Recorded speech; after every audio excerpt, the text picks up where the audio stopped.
नमस्कार, आप सभी का स्वागत है आपके अपने चैनल में। आप सभी को आज मैं संकट चौथ व्रत कथा सुनाने जा रही हूँ। संकट चौथ की व्रत कथा सुनना बहुत ही ज़्यादा ज़रूरी होता है।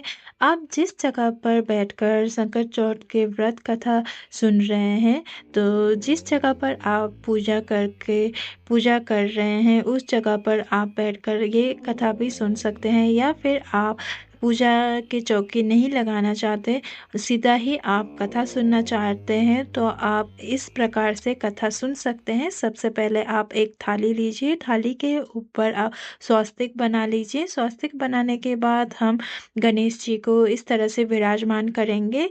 गणेश जी को विराजमान करने के बाद हम गणेश जी को वस्त्र रूपी मोली अर्पित करेंगे। फिर हम तिलक लगाएंगे। तिलक करने के बाद हमें पुष्प भी अर्पित करना है, और इसके बाद हमें सभी को तिलक करना है। जो जो आपके साथ बैठकर कथा सुन रहे हैं उनको तिलक कर दीजिए। फिर उसके बाद अपने आप के माथे में भी तिलक कर लीजिएगा। फिर सीधे हाथ में थोड़े से आपको तिल लेना है और सभी को तिल देना है। फिर कहानी हम शुरू करते हैं। तिल लेकर ही संकट चौथ की कहानी सुनी जाती है, तो यहाँ पर मैंने सीधे हाथ पर तिल ले लिया है। अब हम कहानी शुरू करते हैं। बहुत समय पहले की बात है। एक बार एक गांव में एक बुढ़िया रहती थी। बुढ़िया का एक बेटा था। बुढ़िया बहुत ज्यादा गरीब थी। बुढ़िया का बेटा गांव वाले के पशु चराने जंगल में जाता था और चरा कर लाता था। पशुओं को चराने के जो भी पैसे मिलते, उसी से माँ बेटे का गुजारा होता था। इसी तरह से दिन बीतते जा रहे थे। एक दिन बुढ़िया का बेटा जैसे ही पशु चराने के लिए घर से बाहर निकल ही रहा था, उसकी चाची ताइयों ने उसे कहा कि बेटा, तुम तो पशु चराने चले जाते हो, इतनी मेहनत करते हो, तुम्हारी माँ तो गट्टे कर कर के खाती है, यानी कि पकवान बना बना के खाती है। और उस बुढ़िया के बेटे ने कहा, ऐसा मेरी माँ कर ही नहीं सकती, ऐसा हो ही नहीं सकता, मेरी माँ ऐसा कर ही नहीं सकती। उसकी चाची ताई बोली, तुम्हें इस बात का यकीन नहीं है तो आज तुम घर जल्दी चले जाना, अपनी आंखों से ही देख लेना। बुढ़िया के बेटे ने सोचा, चलो आज जाके देख लेता हूँ। बुढ़िया का बेटा रोजाना की तरह पहले ही घर आ गया। उस दिन संकट चौथ का व्रत था। बुढ़िया ने संकट चौथ का व्रत किया था। बुढ़िया तिल भून कर, तिल चटका के, तिल भून के, तिल कूट के, तिल कूट बना रही थी। बुढ़िया तिल भून के, तिल चटका के, तिल कूट के, तिल कूट बना रही थी। जब बुढ़िया का बेटा आया, उसने अपनी माँ को तिल कूट बनाते हुए देखा। उसे यकीन हो गया कि मेरी चाची ताई तो ठीक कह रही थी, मैं तो यहाँ जंगल में चला जाता हूँ चराने, और माँ तो पकवान बना बना के दी है। तुरंत अपनी माँ से कहा कि माँ, मैं अब घर छोड़कर जाऊंगा। ने कहा कि क्या बात है बेटा, बात हो गई बेटा। उस बुढ़िया का बेटा बोला, माँ तो चला जाता हूँ जंगल में पशु चराने, तुम तो मेरे पीछे से गट्टे कर कर के यानी कि पकवान बनाकर खाती हो, मुझे खिलाना तो दूर मुझे बताती भी नहीं हो। ये कहकर बुढ़िया का बेटा घर छोड़कर जाने लगा। बुढ़िया ने बहुत समझाया, बेटा आज तो मेरा संकट चौथ का व्रत है, मेरी ही लंबी आयु के लिए मैं संकट चौथ व्रत कर रही हूँ, इसी के लिए तिलकुट बना रही थी। लेकिन बुढ़िया का बेटा नहीं माना। बुढ़िया भी समझ गई ये नहीं मानेगा, किसी का सिखाया पढ़ाया हुआ है। बुढ़िया ने कहा, बेटा तुम जा ही रहे हो तो मेरे ये संकट चौथ व्रत की कहानी सुने हुए तिल अपने साथ ले जाओ, जहाँ भी पर तुम पे भीड़ पड़े, जहाँ पर भी विपदा आए, ये तिल पूर के बैठ जाना। अगर मैं तुम्हारे नाम का व्रत करती हूँ तो तुम्हारे ऊपर कुछ नहीं होगा। बुढ़िया का बेटा अपने हाथ में तिल लेकर चल दिया। चलते चलते एक घने जंगल में पहुँच गया। जैसे ही बुढ़िया का बेटा जंगल के बीच में पहुँचा, तो वहाँ पर सामने शेर खड़ा दिखा। शेर को खड़ा देखते ही बुढ़िया का बेटा थर थर कांपने लगा। बुढ़िया के बेटे ने सोचा कि अब आज मेरा मरना तय है, ये शेर तो मुझे खाकर ही मानेगा, अब मैं तो बच नहीं सकता। डर के मारे उसे अपनी माँ याद आ गई, क्योंकि डर में इंसान को सबसे पहले अपनी माँ ही याद आती है। माँ याद आते ही प्रिया के बेटे ने जो अपनी माँ ने तिल दिया था वो तिल चारों ओर पूर के बैठ गया। हे संकट चौथ माता, अगर मेरी माँ मेरे लिए मेरे नाम की व्रत करती होगी तो ये शेर गाय बन जाएगा, नहीं तो मेरा मरना तय है। प्रिया तो अपने बेटे के नाम के ही व्रत करती थी, पर चौथ माता के कृपा से शेर गाय बन गया और मुँह हिलाते हुए वहाँ से चला गया। प्रिया के बेटे ने कहा कि भाई आज तो बहुत बचे। वहाँ से आगे चला तो बहुत बड़ी नदी फूफान करती हुई आ रही थी। अब तो नदी को पार करना जरूरी है। नदी को पार नहीं किया तो रात में जंगली जानवर खा जाएंगे, और नदी को पार करने चला तो नदी के बीचों बीच डूब के मर जाऊंगा, क्योंकि नदी बहुत भयंकर है। बुढ़िया का बेटा फिर से फंस गया। फिर उसे अपनी माँ की याद आ गई। बुढ़िया का बेटा अब दोबारा से तिल पूर के बैठ गया। बोला, हे संकट चौथ माता, अगर मेरी माँ मेरे नाम का व्रत करती थी तो ये नदी दो हिस्सों में बट जाएगी और बीच में रास्ता बन जाएगा, नहीं तो मेरा आज डूब के मर जाना तय है। अब संकट चौथ माता की कृपा से ये नदी दो हिस्सों में बट गई, बीच में रास्ता बन गया। रास्ता पार करके बुढ़िया का बेटा दूसरी नगरी में पहुंच गया। दूसरी नगरी में जाकर देखा एक औरत रोते रोते पूड़े बना रही थी, तो उसके पास जाकर बोला, हे माई, ये क्या बात, पूड़े बना रही हो तो मतलब बहुत खुश हो रही हो, मतलब बहुत दुखी हो, ये सुख दुख दोनों एक साथ कैसे आए? तब वो औरत बोली, बेटा, हमारे नगरी में 6 महीने में आव पकता है। हर बार एक आदमी को बिठाया जाता है, बारी बारी सभी घरों का नंबर आता है। आज मेरे घर का नंबर है और मेरा एक ही बेटा है। आज मेरा बेटा आओ में तब जाएगा, फिर मैं उसे कभी नहीं देख पाऊंगी। मेरा बेटा खत्म हो जाएगा, इसलिए मैं बहुत दुखी हूँ और आखिरी बार अपने बेटे को कुछ बना के खिलाना है। पान बना रही हूँ, पूड़े बना रही हूँ। बुढ़िया का बेटा बोला, माई, अगर तुम मुझे पेट भर के पूड़े खिला दोगी तो मैं तुम्हारे बेटे के बदले चला जाऊंगा और आओ में बैठ जाऊंगा। रोते रोते औरत बोली, पूड़े तो तू यूं सारे खा ले, मगर कौन किसकी आयु में जाता है। प्रिया का बेटा बोला, माई, मैं चला जाऊंगा। पेट पूरे खा लिए, अब नींद आने लगी। उतने टाइम बुढ़िया का बेटा बोला, माई, जब राजा के सैनिक बुलाने आए तो मुझे जगा दियो। प्रिया बोली, ठीक है बेटा। प्रिया का बेटा तो सो गया। ऐसे ही सैनिक जगाने आए तो वो औरत कभी कुंडी खटखटाए, कभी दरवाजा खटखटाए, किराने पूत को कैसे से जगाए। अब आवाज सुन के बुढ़िया का बेटा जग गया। आई आ गए? और बुढ़िया बोले, हाँ आ गए। बुढ़िया का बेटा उठ के सैनिकों के पीछे पीछे चल दिया। आके आओ में बैठ गया। आओ में बैठा, जैसे ही तपत लगी और माँ की याद आ गई। माँ के दिए हुए तिल अपने चारों ओर पूर के बैठ गया। बुढ़िया का बेटा बोला, हे संकट चौथ माता, अगर मेरी माँ मेरे लिए मेरे नाम का व्रत करती होगी तो आज मैं अग्नि में नहीं जलूंगा, तो मेरा जलना तय है। अभी भी बुढ़िया तो अपने बेटे के ही नाम का व्रत करती थी। चौथ माता की कृपा से बुढ़िया का बेटा बिल्कुल भी नहीं जला। एक दिन हो गया, 2 दिन हो गया। तीसरे दिन गली में बच्चे बैट बॉल खेल रहे थे। एक बच्चे के बॉल जाकर आऊ में टकरा गया। टन से आवाज आई। ये आवाज सुन के गली में सब लोग इकट्ठे हो गए। पूरी नगरी इकट्ठी हो गई। 6 महीने में आऊ पकता था, आज तीसरे दिन कैसे पक गया? राजा को बुलाया, मट के नीचे उतारो। राजा ने कहा, मट के नीचे उतारो। जब सैनिक मट के नीचे उतारने लगे, अंदर से बुढ़िया का बेटा बोला, भाई धीरे धीरे धीरे धीरे। अब आओ में से आदमी की आवाज सुनी। सैनिक तो दूर भागने लगे। राजा ने तुरंत तलवार निकाली और कहा, बाहर निकल और सच सच बता, तू कौन है?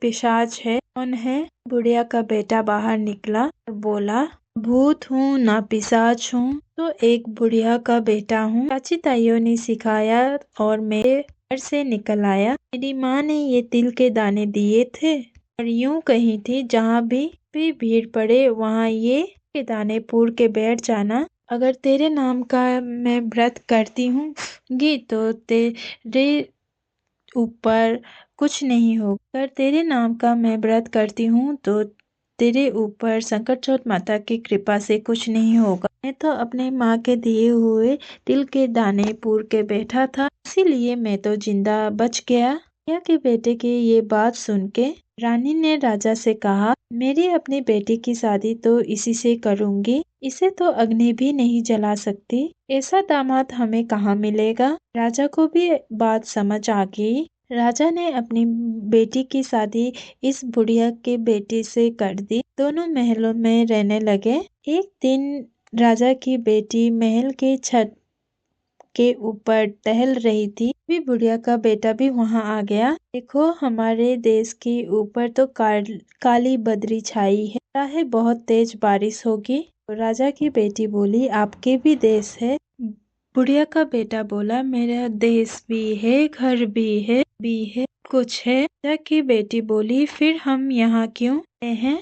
तो अपने घर चलते हैं। बुढ़िया का बेटा बोला, अपने पिताजी से कहो हमें विदा कर दे। राजा की बेटी भागी भागी अपने पिताजी के यहाँ पहुंची। पिताजी पिताजी, आपके दामाद अपने घर जाना चाहते हैं। राजा बोला, बेटा ये तो बहुत अच्छी बात है। दूर जमाए लाख जमाए, घर जमाए खाक जमाए। तुम अपने घर जाओ, फलो फूल, हम तो यही चाहते हैं। राजा ने बहुत सारा धन दौलत देकर अपने बेटे और दामाद को विदा कर दिया। का बेटा जब गांव के पास आया, दूत को भेज दिया कि तू मेरी माँ को बता दे कि उसका बेटा आया है। वो उनके घर गया, देखा प्रिया तो रो रो के अंधी आए हैं। पिताजी पिताजी, आपके दामाद अपना घर जाना चाहते हैं। और राजा बोला, बेटा ये तो बहुत बड़ी बात है, बहुत अच्छी बात है। दूर जमाए लाख जमाए, घर जमाए खाक जमाए। तुम अपने घर जाओ, फलो फूलो, हम तो यही चाहते हैं। राजा ने बहुत सारा धन दौलत देकर अपनी बेटी को विदा कर दिया। बुढ़िया का बेटा जब गांव के पास पहुंचा, एक दूत को भेज दिया, जाकर मेरी माँ को बता दो कि उसका बेटा आया है। वो उनका घर गया तो बुढ़िया रो रो के अंधी हो गई। जाके उस सैनिक ने बुढ़िया से कहा कि जी आपका बेटा बहू आए हैं। बुढ़िया बोली ठोली तो मेरे देवरानी जेठानी भी मारे हैं। भी क्यों बोली मारे? कहाँ मेरा बेटा होगा, किस जगह पे होगा, किस जंगल में है, कहाँ किस हाल में पड़ा है, मेरा बेटा कहाँ से आया होगा? हाँ, वो बोला ना बूढ़ी माई, आपका ही बेटा आया है। मैंने लोहे की आंगी पहन ली। अगर मेरा बेटा होगा तो दूध की धार सीधा मेरे बेटे के मुंह पे लगेगी। अब संकट चोट माता की कृपा से दूध की धार सीधा के बेटे के मुंह पे गिरी और सारी मूछ भीग के संकट चोट माता की कृपा से। जैसे ही बुढ़िया ने अपने बेटे की आवाज सुनी, तभी बुढ़िया को दिखाई देने लगी, देखने लग गया। तभी बुढ़िया के बेटे उससे माफी मांगने लग गया। कहाँ अपने बेटे से ज्यादा दिन नाराज रहती है। बुढ़िया ने अपने बेटे बहू को झट से गले लगा लिया। संकट चौथ माता, जैसे आपने पहले बुढ़िया के साथ करी वैसे कभी मत किसी के साथ करियो। जैसे बात में हुई वैसे सभी के साथ करियो। इस कहानी को कहते सुनते पुकारा भरते सब पे अपनी कृपा दृष्टि बनाए रखियो और सभी के संतान को लंबी उम्र दी रखियो। ये थी संकट चौथ की कहानी। इसके बाद हम गणेश जी की कहानी भी जरूर से सुनेंगे। तो चलिए सुनते हैं गणेश जी की कहानी। एक गांव में एक देवरानी जेठानी रहती थी। देवरानी बहुत अमीर थी, जेठानी बहुत ही ज्यादा गरीब थी। जेठानी देवरानी के घर काम करने जाती और जो भी बचा कुचा होता वो जेठानी अपने बच्चों को खिला देती। इसी तरह से जेठानी का घर चलता। आया संकट चौथ का व्रत। उस दिन जेठानी ने संकट चौथ का व्रत कर लिया। जेठानी देवरानी के घर काम करती। जेठानी देवरानी के घर काम करने नहीं गई और जो वो काम करने नहीं गई तो बच्चा कुचा जो आता था वो भी नहीं उस दिन आया। ये खाना मांगने लगी, खाना दो खाना दो। वो खाना कहाँ से दे, बच्चे भूख से रोने लग गए। उसका आदमी आया और देखा कि वो काम करने गई नहीं, व्रत करके बैठ गई। बच्चे भूख से रोने लग रहे हैं। आदमी को बहुत गुस्सा आया और दमड़ दमड़ उसे कूट दिया और वो तो बेचारी कुटी पिटी एक कोने में बैठकर रोने लगी और वो रोती रही। इतने में आ गए विनायक महाराज। बाहर से आकर आवाज लगाई, घर में कोई है? और वो बोली, हाँ महाराज मैं हूँ। और बोलो। गणेश जी बोले, मैं तो निमटरा जाऊंगा, मैं फ्रेश होऊंगा, यानी कि शौचालय चाहिए। और वो बोली, महाराज कहाँ के शौचालय, और जहाँ जी करे वहाँ कर लो। और विनायक का तो सेठ के वासा था, पूरे घर में कर दिया। और चलते टाइम वहाँ उन्होंने बोला, हाँ पहुँच। बेचारी कुटी पिटी तो पड़ी थी, बोली कि महाराज मेरे सिर पर पोंछ लो। और विनायक सिर पे हाथ पोंछ कर चले गए। सुबह उठकर देखा तो पूरे पूरे घर में हीरे मोती सोना चांदी बिखरा पड़ा, बाल में हीरे मोती जड़े पड़े। वो तो सारा परिवार अपने धन समेटने में लग गया। उधर देवरानी ने सोचा, कल भी जीजी काम करने नहीं आई, आज भी काम करने नहीं आई। और अपने बच्चों को कहा कि चलो जाओ अपनी ताई जी को बुला कर लाओ। बच्चे ताई जी के घर गए, जाकर देखे और उन्होंने देखा कि ताई जी के घर पर सोना चांदी बिखरा पड़ा है, धन दौलत बिखरा पड़ा है। ये तो भागे भागे वहाँ से अपने घर गए और बोले अपने माँ से, माँ ताई जी के घर पे तो बहुत सारा धन दौलत सोना चांदी बिखरे पड़े हैं और आज तो और कोई ताई जी के घर पर काम कर रहे हैं। ताई जी तो इतनी धनवान हो गई। ये बात सुनकर उसकी देवरानी तो भागी भागी पहुंच गई और बोली, जीजी अनकड़ा बिना कड़ा जादू टोना करा, इतना धन कहाँ से आया? ठानी बोली, जीजी की क्या बताऊं, कल मेरा संकट चौथ का व्रत था, इसलिए मैं तेरे घर काम करने न आई, घर में कुछ खाने का न आए और तेरे जेठ को गुस्सा आया, मेरे खूब मारे और विनायक जी वाली सारी बात बता दी। ये बात सुनकर देवरानी अपने घर गई और सारी बात अपने पति को बता दी। उसके आदमी को उससे बोली कि मुझे मार। उसका आदमी बोला, बेचारी वो तो निर्भाग भूखी भूखी प्यासी पीटी थी, तू खाई धापी पी क्यों पीटे, फिर ना मार मेरे। 4 बार उसने कही। उसके आदमी को बहुत गुस्सा आया, दमड़ दमड़ कर उसके आदमी को गुस्सा आया और उसने भी मार दी। पीट के कोने में पीट के वो भी कोने में पड़ गई। आए विनायक जी महाराज। उसके उस दिन महाराज विनायक का दिल्ली के घर वासा खूब खड़ खा के आए थे। आके बोले कि घर में कोई है और उसने बोला कि हाँ महाराज मैं हूँ। बोलो। तब मैं सोच के लिए जाऊंगा, यानी कि मैं फ्रेश होऊंगा। जहाँ पर भी कर जाओ तो पूरा घर साफ सफाई की हुआ, लिपा पोता किया हुआ वहाँ पर कर जाओ। विनायक महाराज जी ने सारे सियार पे सिरा दी। चलते टाइम बेटा हाथ कहाँ पोंछूं? महाराज शैम्पू कर रखा है बालों में, एक एक बाल खिल रहे हैं मेरे बालों में पोंछ लो, मेरे सिर पे पोंछ लो। विनायक महाराज तो उसके सिर पे हाथ पोंछ कर चले गए। वे उठी तो सीढ़े जितना पोंछे उतना फैले, जितना समेटे उतना फैल जाए, जगह बदबू ही बदबू। अब वो समेटना भारी हो गया। विनायक महाराज के पैरों में पड़ गए। हे विनायक महाराज, ये की करी, मेरी जिठानी को तो इतना धन दिया और मेरे को तो इतना सिड़ा दिया। विनायक महाराज जी बोले, तेरे जेठानी ने तो श्राद्ध का व्रत किया था, वो तो सच्ची थी, तू तो धन की लोभी थी, तूने धन के दौलत में सारे प्रपंच करे थे। और देवरानी ने विनायक महाराज के पैर पकड़ ली और कहने लगी, ये गलती हो गई, आगे से नहीं हो। ने फैलाया है, आप भी सिमेट लो, से भी करो इसको सिमटो।